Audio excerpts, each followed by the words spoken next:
Zaman udah lari, murid kita sudah terbang. Lalu, apakah kita gurunya masih jalan di tempat? Inovatif itu bukanlah pilihan. Itu cara kita bertahan agar kita tetap relevan dengan zaman. Bukan demi kita, tapi demi mereka yang kursinya kita pinjam selama 1 tahun. Kalau cara lama bikin mereka diam dan kosong, tugas kita cari cara baru supaya mereka rame sambil mikir. Sederhana itu, mulainya dari kita sendiri.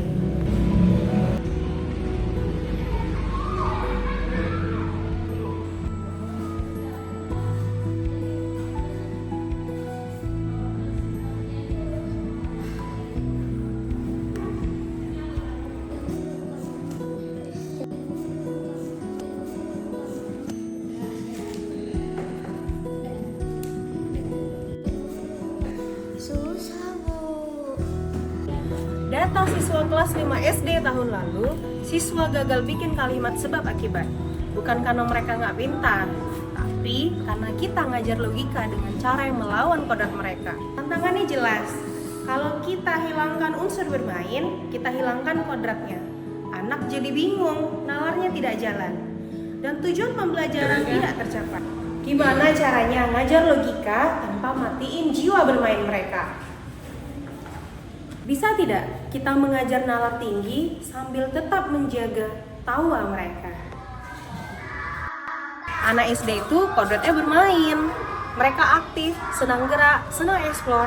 Tapi seringnya ketika di kelas, kita maksa mereka untuk diam. Hasilnya, materi kalimat majemuk seperti sebab akibat jadi momok. Antara bingung, bedakan karena dan sehingga.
Cuaca sangat panas sehingga tanaman layu. Oke, baik. Lambungnya game sehingga mata dan kepala sakit. Iya, baik. Lanjut.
belajar tentang majemuk setara sebab akibat.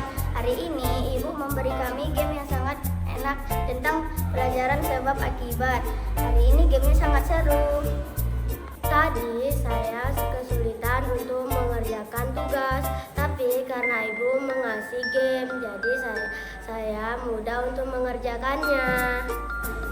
Menurut saya, metode yang digunakan oleh Ibu Tri Tamira sangat inovatif karena dia menggunakan papan interaktif dan juga permainan yang digunakan dalam meningkatkan keantusiasan siswa dalam kegiatan pembelajaran yang ada di sekolah.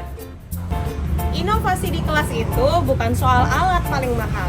Inovasi itu ketika kita berani mengubah cara mengajar demi satu hal, murid paham.